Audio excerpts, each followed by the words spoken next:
Demons despise awareness.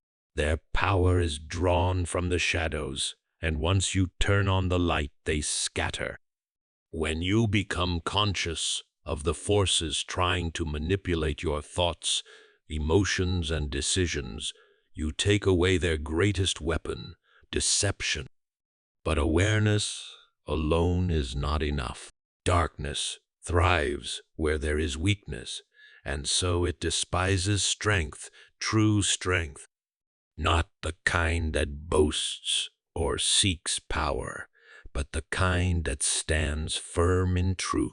A person who lives with integrity, who speaks with sincerity, who walks without fear, such a person is unbearable to the forces of evil. They also hate silence. In a world of constant noise, the quiet mind is a threat. When you sit in stillness, when you examine your own thoughts, when you refuse to be swept away by distractions, you gain power. You begin to hear what was previously hidden. The illusions fade and truth emerges. But above all, demons hate resistance. They do not need your worship, they only need your surrender. They thrive on compliance, on laziness, on the belief that nothing can be done. But the moment you stand, the moment you refuse, their grip begins to loosen. The greatest act of defiance against darkness is to live in the light, to embody courage, love, and unwavering truth. To reject fear, to embrace wisdom, to stand firm in conviction. For in the end, evil has no true power. It only has what you give it. Evil rarely announces itself with grand displays of terror. It does not march into a life with fanfare demanding submission. Instead, it creeps in quietly, often unnoticed, slipping through the smallest cracks of human weakness. It thrives in subtlety, not in open warfare. If it were obvious, it would be easily resisted. But its greatest power is deception, disguising itself as something harmless, something reasonable, something even appealing. One of the most effective tools of evil is distraction. It does not need to destroy a person outright. It only needs to keep them preoccupied with meaningless pursuits. In a world of endless entertainment, superficial desires, and fleeting pleasures, it ensures that people never stop long enough to ask, "Is this the life I was meant to live?" It fills the mind with noise, making deep thought and self-examination feel like foreign concepts. The greatest victories of darkness come not from grand acts of destruction, but from countless small moments of wasted time. Another tool is discouragement. Evil understands that the most effective way to weaken a person is to convince them they are already defeated. It whispers doubts into the mind. "You're not strong enough. You'll never change. What's the point of trying?" It feeds off fear, off hopelessness, off the idea that struggle is useless. The moment a person believes they cannot win is the moment they stop fighting. Darkness does not need to forcefully subdue a soul when it can simply persuade them to surrender. Perhaps the most dangerous tactic of all is distortion. Evil rarely invents its own lies. Instead, it twists the truth just enough to make it unrecognizable. It takes virtues and perverts them into something destructive. Confidence is turned into arrogance, love into obsession, discipline into cruelty. It tells half-truths, showing only one side of reality while hiding the rest. In this way, it leads people astray not by offering them something entirely false, but by distorting something that once was good. Fear is one of its favorite weapons. Fear keeps people compliant, afraid to act, afraid to speak, afraid to question. It thrives on hesitation. A person controlled by fear does not need to be locked in a cage. They will build the cage themselves. Fear of failure, fear of rejection, fear of suffering, these become chains that hold people back, preventing them from stepping into their true purpose. Evil knows that the easiest way to control someone is not through force, but through fear of the unknown. Temptation is another strategy, but not in the way most people think. It does not simply lure people toward obvious wrongdoing. More often, it tempts them with good things at the wrong time or in the wrong way. It offers pleasure without responsibility, power without wisdom, success without effort. It convinces people to trade what is eternal for what is temporary, what is meaningful for what is convenient. The greatest trick of temptation is making the lesser things of life seem more urgent than the greater things.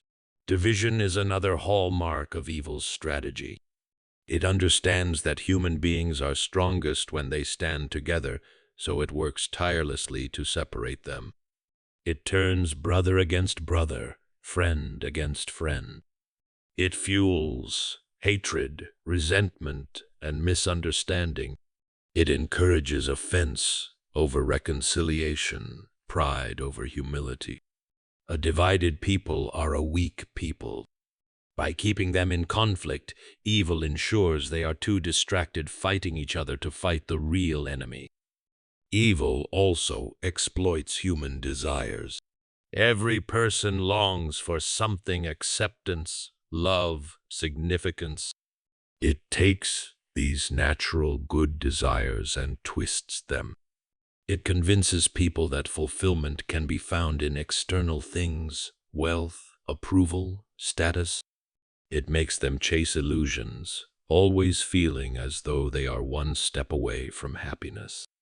But the pursuit never ends, because the things they chase were never designed to satisfy them in the first place. In the end, they are left exhausted, disillusioned, and empty. Perhaps its most cunning strategy is normalization. It does not need to convince an entire generation to embrace wickedness overnight. It only needs to shift the boundaries, inch by inch. What was once unthinkable becomes tolerable. What was once tolerable becomes accepted. And what is accepted eventually becomes celebrated. This slow erosion of values happens so gradually that few notice it until it is too late. By the time they do, they are already living in a world they would have once rejected. Evil also understands that inaction is as dangerous as wrongdoing. It does not always need people to actively do wrong. It only needs them to do nothing, to see injustice and look away, to witness suffering and remain silent, to recognize falsehood and refuse to speak the truth. The greatest atrocities in history did not happen simply because evil men acted. They happened because good men stood by and let them. In all these ways, evil secures its grip, not through overwhelming force, but through subtle, everyday choices. It whispers rather than shouts. It convinces rather than coerces. It plants seeds of doubt, fear, distraction, and deception, knowing that over time they will grow into chains that bind. But there is one thing it fears above all: those who recognize its tactics, those who see through its illusions, who question its lies, who refuse to be manipulated. Awareness is the first step toward breaking its hold. A person who understands how evil operates is a person who cannot be easily controlled. And that, more than anything, is what darkness fears the most. Darkness flourishes where there is ignorance. It does not need to eliminate truth. It only needs to keep people unaware of it. A person who does not understand the battle they are in is already at a disadvantage. Awareness is the first and greatest defense against deception, but it is also the most difficult to achieve because it requires effort, reflection, and a willingness to see reality as it is. Evil operates in secrecy. It depends on being unnoticed. If a person does not recognize the influences shaping their thoughts and actions, they will follow them blindly. The world is full of unseen forces, ideas, cultural norms, societal pressures that quietly mold a person's beliefs without their conscious consent. A mind that is not aware is a mind that is easily manipulated. One of the ways deception takes root is through false narratives. It tells a person who they are, what they should desire, and what they should fear. These narratives are often absorbed from childhood, reinforced by media, traditions, and authority figures. If left unquestioned, they dictate a person's entire life. The unaware individual believes they are making free choices, but in reality, they are simply following the script that has been handed to them. Awareness threatens this structure. The moment a person begins to ask, "Why do I believe this? Who benefits from my obedience? What if everything I was taught is not the full truth?" That is the moment cracks begin to form in the illusion. Awareness exposes the hidden influences that seek to control and mislead. The mind is the primary battlefield. Every thought, every reaction, every emotion is shaped by something. If a person is unaware of what is influencing them, they will assume their thoughts are entirely their own. But ideas do not simply appear out of nowhere. They come from somewhere. The ability to recognize which voices are shaping one's mind is one of the greatest weapons against deception. Fear is one of the most powerful tools used to keep people unaware. Fear discourages deep thinking. It creates urgency, forcing people into reactionary behavior rather than contemplation. A fearful mind is too preoccupied with survival to reflect on deeper truth. Those who control fear control the decisions of the masses. When a person becomes aware of how fear is used against them, they gain the ability to resist its influence. Awareness begins the moment a person steps outside the cycle of automatic living. When they pause, when they observe, when they question. True awareness is not just about knowing information, it is about seeing patterns, recognizing manipulation, and understanding motives. It is about realizing that much of what is presented as truth is, in fact, designed to serve an agenda. The unaware person is easy to control because they do not see the strings being pulled. They follow trends, believe headlines, and accept the world as it is presented to them. But the aware person begins to notice contradictions. They see how fear is used to drive behavior. They recognize how opinions are shaped by selective information. They realize that much of what they have been taught is not necessarily true. It is simply what was convenient for others to make them believe. Deception relies on trust. If a person trusts without questioning, they can be led anywhere. But when they develop the habit of scrutinizing information, analyzing sources, and questioning motives, they become difficult to mislead.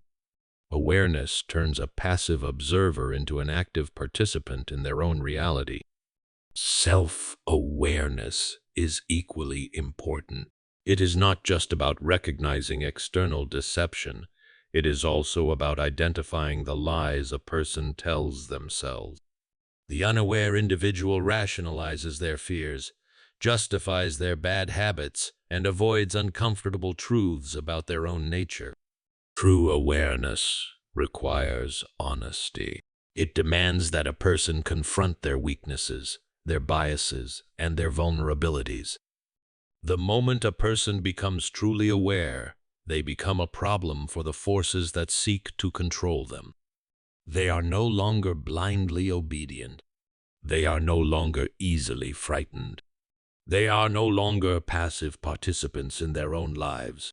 Instead, they take ownership of their mind, their beliefs, and their action. Awareness is a form of light, and darkness cannot survive in its presence.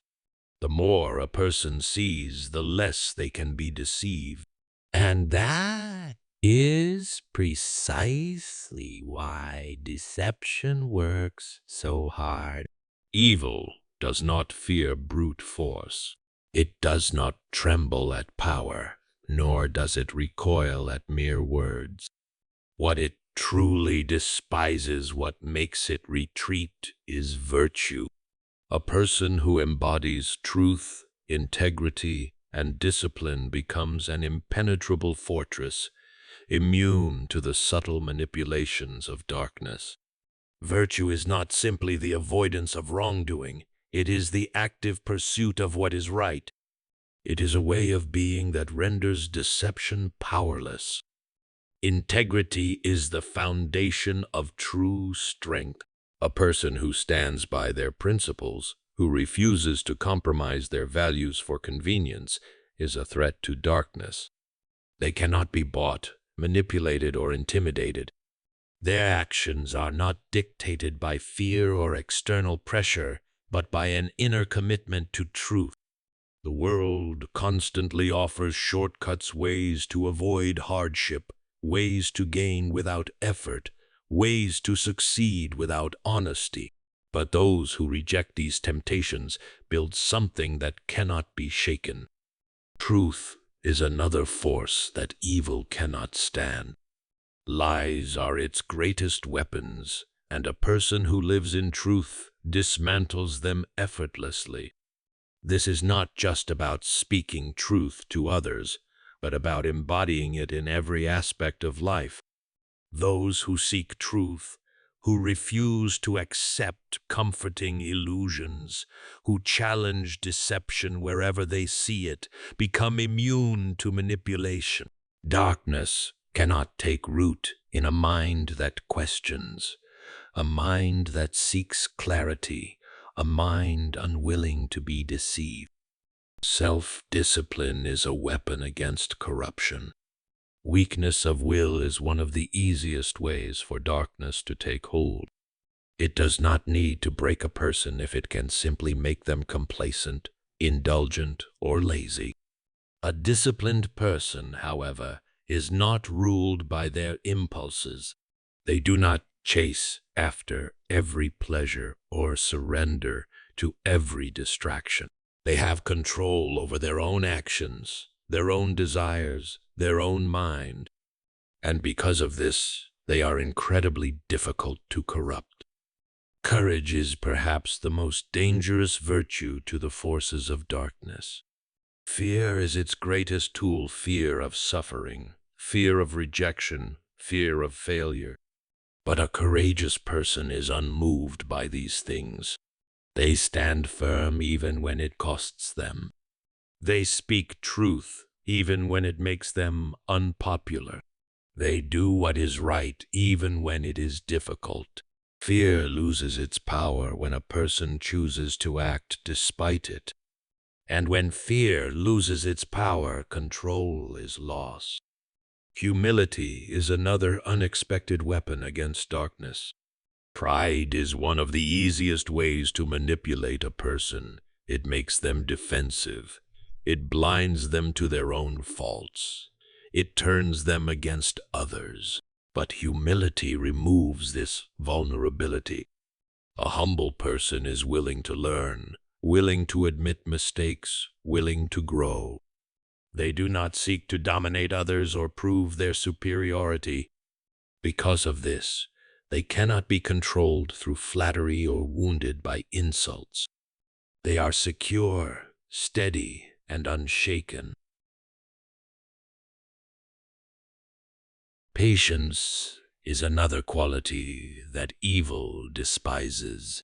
The modern world teaches instant gratification, quick rewards, fast results, immediate pleasure. But patience resists this impulse. It allows a person to endure hardship, to build something lasting, to wait for what is truly valuable. Impatience leads to desperate decisions, reckless actions, and easy compromises. A patient person, however, is deliberate, wise, and unwavering. They cannot be rushed into mistakes or pressured into abandoning their values. Compassion is yet another virtue that disrupts darkness. Hatred, division, and cruelty are among its most effective tools. If it can make people see each other as enemies, if it can replace understanding with resentment, then it has already won. But compassion destroys this strategy. A person who chooses to forgive, to love, to show kindness, even when it is undeserved, dismantles the very foundation of darkness. They refuse to play by its rules. They act not out of bitterness, but out of something higher. Faith in something greater than oneself is another force that evil cannot tolerate. It wants people to feel isolated, hopeless, disconnected. A person who believes in something beyond the material world, who trusts in a purpose beyond their immediate desires, becomes difficult to manipulate. They are not swayed by fear because they see a greater picture. They do not succumb to despair because they trust in something beyond their own strength. Virtue is strength. It is not weakness, nor is it naivety. It is the greatest weapon against deception, manipulation, and fear. A virtuous person cannot be controlled, cannot be led astray, cannot be broken. They do not fall for lies. They do not surrender to fear. They do not chase after empty pleasures. They stand firm in what is good, and because of this, they are untouchable. Evil cannot force obedience. It can only manipulate people into surrendering their will. It does not have the power to control directly, so it deceives, distracts, and discourages until individuals willingly give up their freedom. The greatest threat to darkness is a person who understands that they have the power to choose, one who recognizes that their thoughts, actions, and beliefs are not predetermined, but their own to direct. Free will is the foundation of all moral responsibility. A person who does not believe in their ability to choose will not resist temptation, nor will they take responsibility for their actions.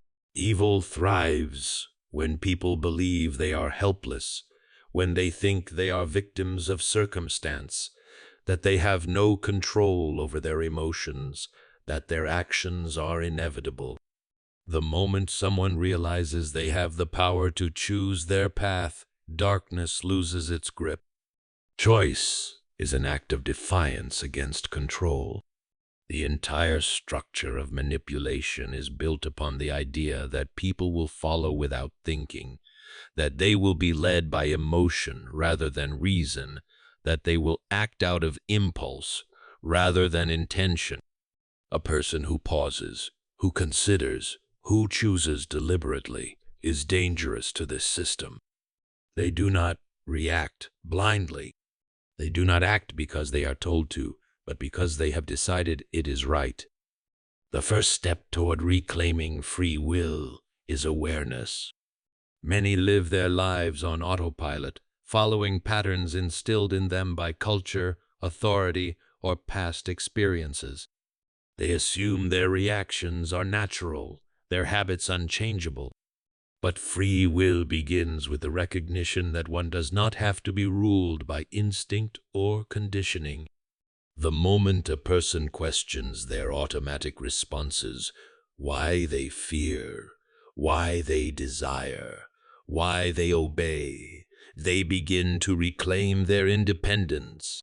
Emotions are often used to override free will. Fear, anger, guilt, and desire are powerful forces that can push people toward actions they would not choose in a calm, rational state. When a person is ruled by emotion, they are easily controlled.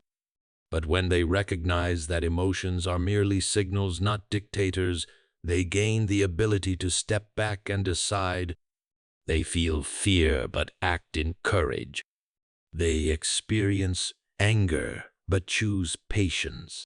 They acknowledge desire but remain disciplined. This mastery over emotion is what makes a person truly free. Another way free will is attacked is through false dilemmas, the illusion that there are only two choices, both undesirable. Evil convinces people that they must either submit to control or fall into chaos, that they must either conform completely or be outcast. But free will sees beyond these limited options. It understands that there is always another path, always a choice that aligns with truth and integrity. Those who are aware of this refuse to be cornered into choosing the lesser of two evils. The modern world constantly assaults free will through distraction. Endless entertainment, mindless scrolling, and shallow pleasures keep people from thinking deeply, from making conscious choices. When the mind is constantly stimulated, it loses the ability to reflect. A person who never pauses to think is a person who lives reactively, not intentionally. By reclaiming stillness, by choosing silence, by seeking understanding rather than mere stimulation, one begins to exercise true free will. Temptation is another assault on choice, but not in the way most imagine. It rarely presents itself as an obvious evil, but rather as something good in the wrong way or at the wrong time. It offers pleasure without responsibility, power without wisdom, knowledge without understanding. The person who exercises free will does not reject pleasure or power outright, but they choose when and how they will pursue them. They do not allow their desires to dictate their actions, they dictate their desires. Free will also requires resistance against conformity. The world rewards obedience to its systems, making those who think for themselves feel isolated or rebellious. It is easier to follow than to stand alone, but those who choose their path deliberately, who do not simply accept what is handed to them, become immune to the pressures of society. They do not need validation. They do not fear being different. They do not surrender their will for the comfort of belonging. Personal responsibility is the final and greatest test of free will. It is easy to blame circumstances, to point to outside forces as the cause of failure or suffering. But free will accepts ownership. It does not make excuses. It does not surrender to victimhood. A person who understands free will knows that while they cannot always control what happens to them, they can always control their response. Evil loses power when people take responsibility for their choices, when they refuse to be controlled by emotion, when they resist manipulation, and when they embrace the full weight of their own will. A person who chooses truth over comfort, discipline over indulgence, Courage over fear and independence over blind obedience becomes untouchable. Darkness cannot force submission. It can only trick people into surrendering their will. But once they reclaim it, they become free.